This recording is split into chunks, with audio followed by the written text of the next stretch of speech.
gostaria de ler uma passagem, mas você pode ficar sentada onde você está mesmo, não precisa se levantar. A história muito interessante que eu denomino ela Jesus ressuscitando sonhos. Um sonho que havia sido perdido, um sonho que não haveria mais chance nenhuma, e Deus ressuscitou. Jesus apareceu naquele momento, na hora certa, e ressuscitou sonhos. E essa passagem está lá em Lucas, capítulo 7, versículo 11 em diante. Lucas 7, 11 em diante. E diz assim a passagem: e aconteceu pouco depois ir ele à cidade chamada Naim, e com ele iam muitos dos seus discípulos e uma grande multidão. E quando chegou perto da porta da cidade, eis que levavam um defunto, filho único de sua mãe, e era viúva, e com ela ia uma grande multidão da cidade. E, vendo o Senhor, moveu-se de íntima compaixão por ela, e disse-lhe: não chores. E chegando-se, tocou a esquife, e os que levavam pararam, e disse: jovem, eu te digo, levanta-te. E o defunto assentou-se e começou a falar, e o entregou à sua mãe. E de todos se apoderou o temor, e glorificavam a Deus, dizendo: um grande profeta se levantou entre nós, e Deus visitou o seu povo. Amém? Querido, essa passagem, ele fala sobre um defunto, sobre um filho de uma viúva, filho único de uma viúva. E fala, conta que Jesus o ressuscitou. E é uma passagem muito forte. E mexe muito comigo essa passagem, porque eu considero essa passagem o meu testemunho. E esse defunto, querido, esse filho, ele tinha morrido, ele estava morto. E como eu disse para vocês, eu denomino essa passagem como Jesus ressuscitando sonhos. E aquele momento, o caixão ia passando e Jesus parou, a multidão parou e se comoveu de grande paixão por aquela mãe. E como todos sabem, eu me chamo Elisângela Pereira da Cunha Lopes. E desde o meu nascimento, querido,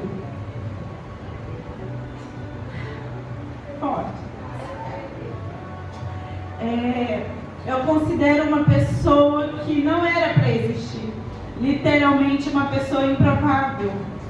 Eu nasci em uma família onde a minha mãe biológica, namorava muito.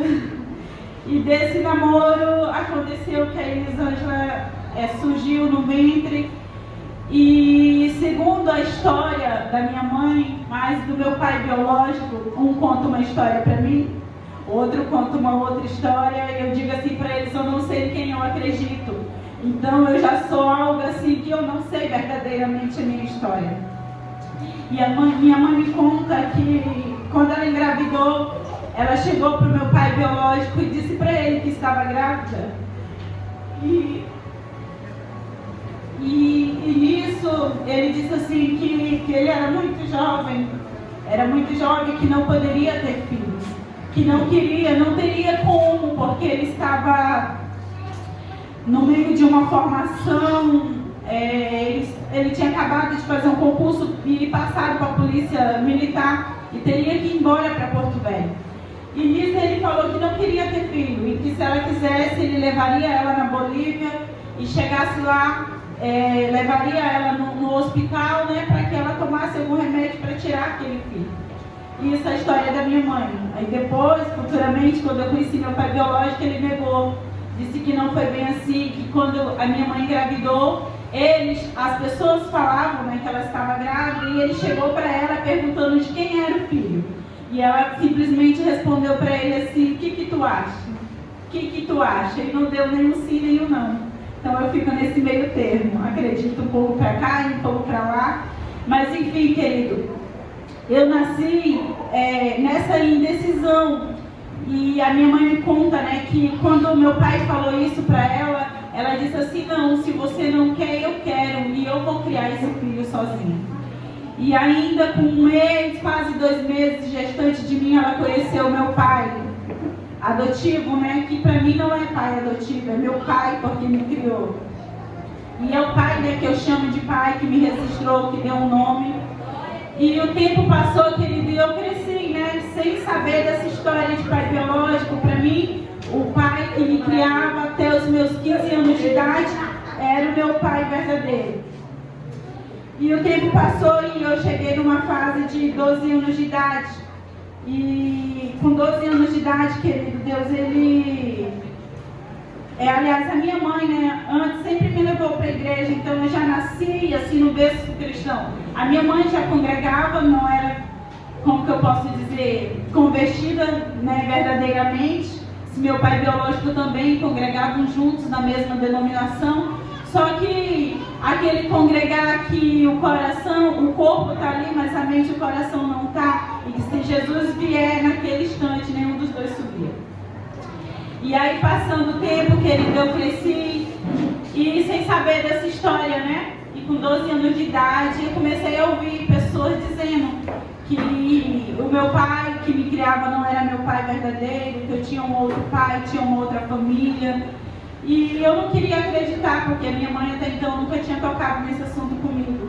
Aí até chegar um momento que ela separou do meu pai que me criou. E aí ela me chamou no canto e contou: Elisângela, eu vou te contar uma história que provavelmente tu já sabe por boca de outras pessoas, mas que você vai saber agora pela minha boca. E aí ela me contou que eu tinha um outro pai.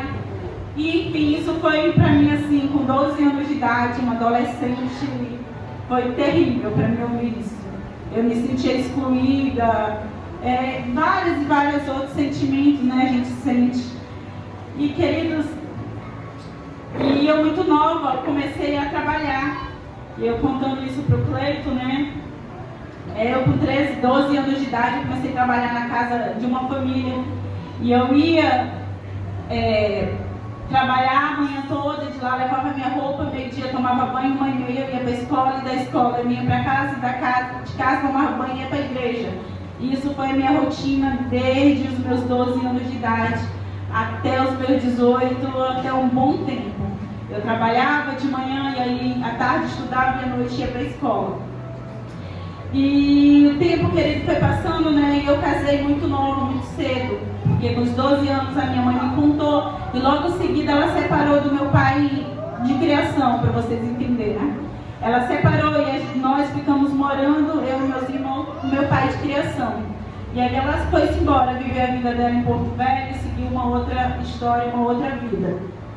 E resumindo, querida, eu comecei a namorar muito cedo, casei com 15 anos de idade.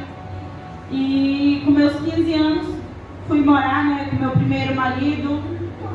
E nesse termo eu sempre fui uma pessoa que sempre estava dentro da igreja. Sempre fui uma adolescente que, eu digo assim, que eu não tive vida mundana. A minha vida era grupo de jovens, a minha vida era participar da coreografia, a minha vida era dançar, a minha vida era cantar, eu até cantava mal, mas cantava. A minha vida era falar da palavra do Senhor, eu pregava, e desde nova, pastora Cristiane e Bispo Sérgio, eu sempre tinha oportunidade de falar dos dízimos das ofertas. E como novinha, desde os 12 anos que eu faço isso, então deve ser até por isso, né, que hoje eu domino bastante essa área. E eu creio que é propósito de Deus. Porque quando você prega, você só pode pregar aquilo que você vive. Você não pode pregar aquilo que você não vive. Quando você prega algo que você não vive, Satanás ele está ouvindo e ele usa aquilo para te acusar. E aí, querido, finalizando, eu quero dizer para você assim que diante dessa história, né, que eu vivi, e aí com o tempo passou, e com 15 anos de idade eu comecei a adquirir depressão. Eu tive depressão, só que eu não sabia, porque com 15 anos esse nome ainda não era visível, né? Tipo assim, a gente não chamava depressão de depressão. Então eu tinha uma tristeza muito profunda que não sabia a causa dessa tristeza. E com 15 anos eu lembro que eu tentei o meu... É forte porque meus filhos hoje estão aqui, a minha família, e muitos deles ainda não sabem disso. E com 15 anos de idade, querida, eu tentei meu primeiro suicídio. E assim, sem explicação, sabe?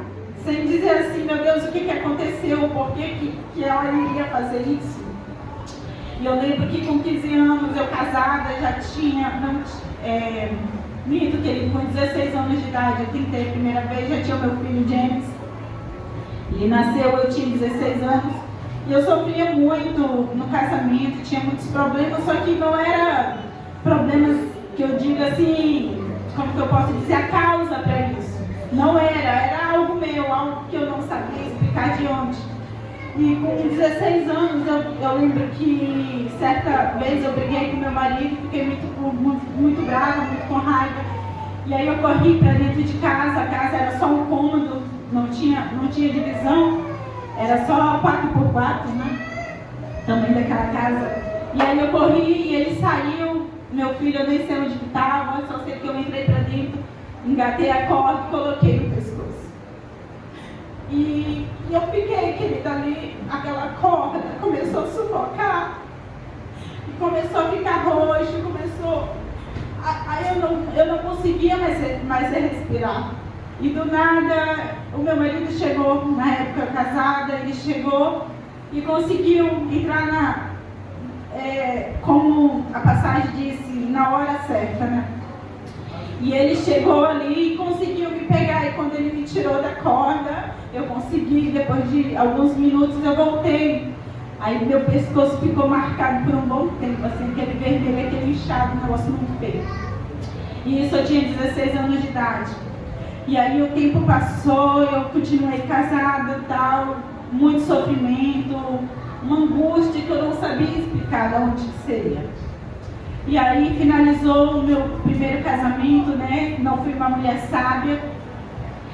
Tivemos muitos contratempos, mas imediatamente eu digo assim que eu não tinha maturidade. Então eu não soube perdoar no momento certo. Consegui perdoar, mas depois que o casamento já tinha terminado. E aí nós tentamos, éramos cristãos dois, e não deu certo. O primeiro casamento finalizou. E eu, como eu disse para vocês, sempre tive temor à palavra do Senhor. E eu aprendi que casamento, querido, é para sempre. Casamento é para sempre. Aprendi, né? A palavra ela nos ensina que casamento é para sempre. Para não ser para sempre, só se for pela dureza do coração. E é aquele momento que você não consegue perdoar um ao outro. Aí não consegue, pela dureza do coração, ao divórcio. E Jesus, ele permite quando há adultério. Mas permite assim, entre aspas. Primeiro ele diz, precisa perdoar. Que perdoe um ao outro e prossigam juntos. Mas se isso não for suficiente, o homem, pelo fato da dureza do coração, e aí acaba, né, acontecendo o divórcio. E aí aconteceu o fim do meu primeiro casamento. Aí o tempo passou, eu caí na prostituição, querido. E prostituição, para vocês entenderem, não é aquela mulher que fica ali na esquina com uma bolsinha, né, seminua, rodando a bolsinha, como muitos acham, né? Prostituição, uma mulher rodando a bolsinha e tal, ficando com vários homens. Não, querido. Prostituição é quando você namora com um hoje aqui, uma semana, aí você finaliza, mês que vem você já está namorando com uma segunda pessoa, no outro mês você já tem uma relação com outro, e aí não dura muito tempo, você já tem mais um, ou quando não tem um hoje, no outro dia outro, ou é 1, 2, 3 ao mesmo tempo. Então isso se chama prostituição, amém? Só para vocês entenderem. E eu, no fim do meu primeiro casamento, né, quando nós separamos, eu fui para esse mundo que eu não queria mais casar. Eu fiquei tão deprimida, tão triste, tão fadigada, que eu dizia assim, eu nunca mais quero casar na minha vida. E me afastei do Senhor por um bom tempo. E quase passei fome, querido. Quase passei fome. Até então eu sempre fui fiel nos dízimos, nas ofertas. Sempre trabalhei, como eu falei para vocês. Parei de trabalhar na casa dos outros. Trabalhava fazendo vendas. E aí, querido, conheci o Cleito, né? O tempo passou, né? Ele me tirou, eu costumo dizer que eu fui buscar ele, mas ele me salvou, querido. Ele me salvou do mundo da prostituição. Que eu digo para ele assim, se eu não tivesse casado com ele, eu não sei nem se eu estaria hoje aqui. Que eu era uma menina que só misericórdia de Deus. E aí, por esse tempo que eu fiquei longe do Senhor, acabei conhecendo o Cleito e eu já falei para ele, eu tinha acabado de reconciliar na igreja, eu falei, eu sou cristã. E ele bebia, ele fumava, como ele falou aqui, né? Falei para ele, se você quiser algo sério, tu tem que ser crente, tem que largar a bebida, tem que largar cigarro, porque eu não aceito isso. Nunca fui dessa vida, nunca gostei dessas coisas, então tem que servir Jesus. Ele falou, então bora. Aí ele pegou, eu convenci ele no início, né? Que ele não foi convertido. Convenci ele, ficou convencido por um bom tempo, depois abandonou Jesus e eu prossegui. E aí no meu casamento com o Cleito, como ele já contou, querido, também houve muitas, como eu posso dizer, muitas maldições, eu costumo dizer. Como eu já vim de um lar que meus pais não eram casados, então a gente adquire maldições. E nisso, se a maldição não for quebrada, querida, ela se prolonga. Ela vai passando da sua vida, passa para os seus filhos e assim alcança até a 4ª geração. E quando eu conheci ele, como eu falei para vocês, eu já tinha uma síndrome de depressão. A primeira vez eu tentei suicídio com 16 anos. O tempo passou, não tentei mais, mas sempre angustiada, sempre deprimida, sempre muito ruim, vivia assim triste, muitas das vezes. Poucas vezes vocês me viam sorrindo. E aí quando eu casei com ele, eu estava mais amargurada, que já tinha finalizado um casamento, já tinha tentado um outro relacionamento, já estava com o coração cortado em 1000 pedaços. E aí, resumindo a história, nosso casamento inicial foi muito bom, mas aí depois eu não fui uma mulher sábia o suficiente e começou a entrar o adultério no meu casamento. E aí, como eu falei para vocês, né, casamento eu sempre entendi que ele é para sempre. Então, aconteceu a primeira vez, eu perdoei. Aconteceu a segunda, eu continuei perdoando. E isso foi acontecendo mais vezes, e aí chegou um momento que eu não aguentei. Eu falei, Senhor, eu não aguento mais. Eu sei que é para sempre, mas eu não aguento, então eu entrego em tuas mãos. E quando eu disse isso, eu lembro que foi até a pastora, a bispa Célia, ela disse assim, filha, Deus manda te dizer hoje que tu não precisa mais ficar lutando. Deus só manda te dizer, entrega para Ele que Ele vai agir. E foi isso que eu fiz. Eu entreguei e falei, Cleito, eu não quero mais continuar casada, você não muda, você não quer deixar Deus trabalhar na tua vida, então eu não aceito mais isso. E finalizei mais um casamento.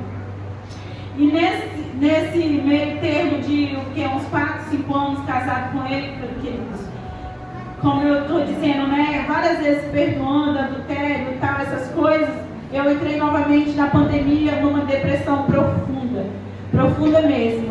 E foi tão profundo que eu tentei suicídio umas 10 vezes.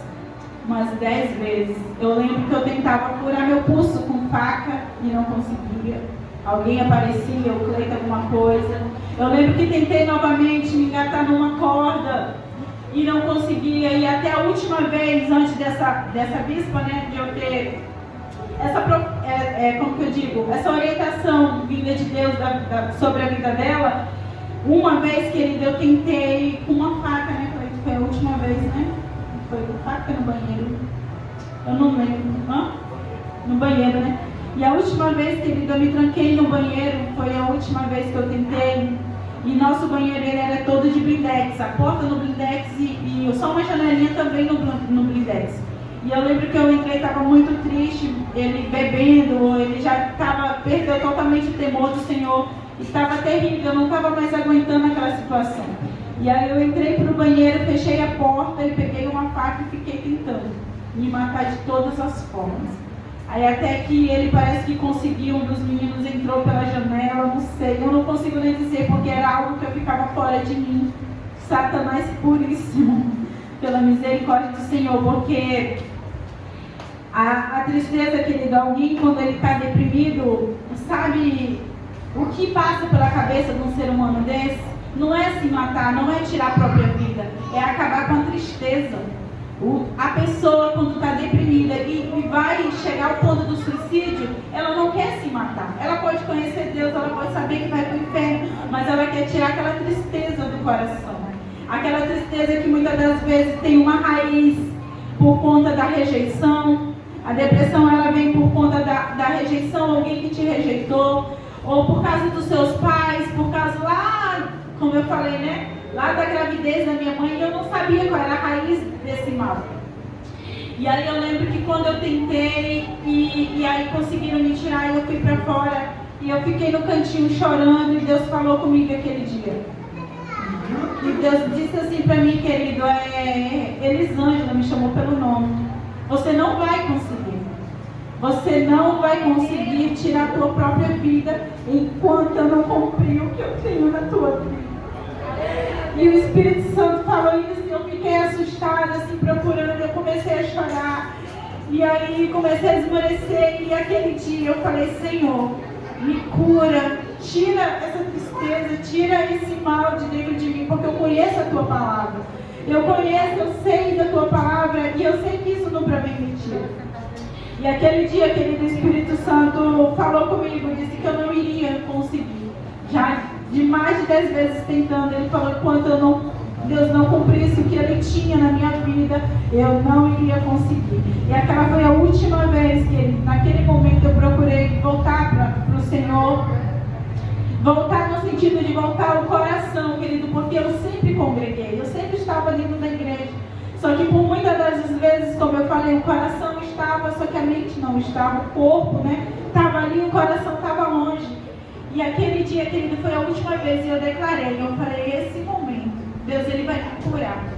E eu comecei a tomar uns remédios que o Cleito comprou, caseiro, e eu comecei a melhorar. Comecei a ficar mais alegre, comecei a fazer amizades e, enfim, aquela foi a última vez que eu tentei, né, por mim mesmo, tirar a minha vida. E várias vezes, outras vezes, né, eu lembro que quando eu ficava muito triste, passava aquilo na minha cabeça. Mas eu sempre repreendia e falava, sai de perto, Satanás, porque eu nunca mais eu vou tentar isso. Porque aquele que tira a própria vida, querido, ele vai para o inferno e não tem salvação. Não tem mais perdão. E aí, essa passagem da viúva lá de Naim, querido, eu tomo ela para mim porque Deus ressuscitou os meus sonhos. Os meus sonhos que eu sido morrido, estavam mortos. A Elisângela não tinha morrido, mas todos os sonhos tinham morrido. O sonho de construir uma família, de ter uma família com felicidade, eu não tinha mais. Eu não conseguia mais ver os meus filhos crescendo e todos os meus sonhos tinham acabado. Até Jesus falar comigo e dizer, ressuscita essa noite os teus sonhos. E aquela noite Deus ressuscitou tudo. E toda aquela tristeza, querido, sumiu, não sei como, fui curada para a honra e glória do Senhor. E o meu testemunho é muito diferente, né, dos outros que passaram por aqui, porque os outros eram as pessoas que queriam matar, né? E o meu era eu mesmo que queria fazer isso. E eu quero te dizer, querido, que Deus, ele ressuscita sonhos. Glória a Deus. E a depressão, ela tem cura. E não é com medicamento, querido, é com o Senhor Jesus. Ela só pode ser curada se você verdadeiramente deixar Deus trabalhar na tua vida. E aquele dia eu pedi para o Senhor, eu clamei, eu falei, Senhor, que o Senhor me cure, afasta de mim. Deus, ele me curou. E ele tirou definitivamente toda a tristeza que eu tinha. E depois disso eu passei por terapias espirituais de tipo encontro com Deus, mas só de 2 a 2. E comecei a liberar perdão e descobri que toda a minha tristeza era por falta de perdão, querido. Era porque eu não conseguia perdoar minha mãe, era porque eu não conseguia perdoar meu pai biológico, era porque eu não conseguia perdoar. E era por isso que eu carregava dentro de mim um acúmulo de tristeza. Então, se você está hoje aqui, querido, que não consegue perdoar, eu quero te dizer, perdoe. Porque o perdão, ele liberta. O perdão, ele é libertador. E, resumindo, eu gostaria, né, de entrar para a palavra agora do ofertório, querido. e dizer para você que eu sempre plantei no reino dos céus. Eu sempre fui uma menina muito fiel nos dízimos e nas ofertas. Só que certa vez Deus ele me tirou tudo. Quando eu finalizei meu primeiro casamento, querido, eu comecei a passar fome, literalmente. E fui morar na casa que ficou comigo e eu não tinha o que comer, fiquei com 2 filhos, não tinha como trabalhar porque eu estudava. Ou eu estudava, ou eu trabalhava, ou eu cuidava de menino e passei uns 3, 4 meses terríveis, terríveis. Que comia na casa da minha irmã, tinha que pedir comida da minha ex-sogra, da minha ex-cunhada, e meus amigos da faculdade viam a minha situação e me davam cesta básica, e levava R$20 para mim, levava um pão. E eu quero te dizer que há um momento que você passa por isso, que Deus ele tira tudo de você. Deus ele tira tudo, sabe, para provar, para o seu coração se voltar novamente para Ele. Às vezes o nosso coração está tão endurecido, querido, que a gente não consegue se voltar para o Senhor. Até, como foi falado nesses 4 dias, até Ele te deixar lá no fundo do poço, para você aprender que você é dependente dEle. Amém? E diante disso eu te convido